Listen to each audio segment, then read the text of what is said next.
মানুষের হায়াত সৃষ্টি করেছি, আবার হায়াতের পূর্বে হায়াতের আগে আল্লাহ রাব্বুল আলামিন মানুষের রূহকে আমি অবতীর্ণ করে দিয়েছি।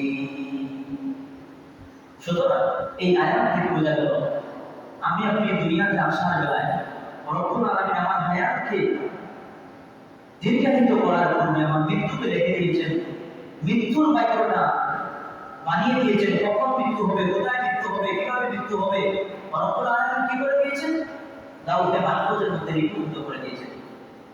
আল্লাহু আকবার।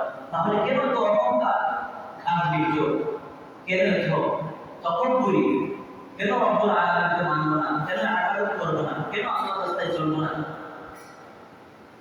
এই জন্য মুসলমান বন্ধুরা কোরআনুল কারীমের একটি জায়গায় থেকে রব্বুল আলামিন বলেন কুল্লু নাফসিন যায়িকাতুল মাউত।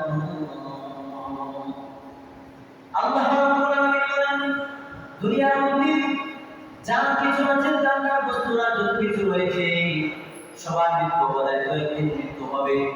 সুতরাং ওই মৃত্যু নামক পেয়ালা থেকে এক পেয়ালা পানি পান করা লাগবে, আস্বাদন করা ব্যতীত কোনো ব্যক্তি রেহাই পাবে না।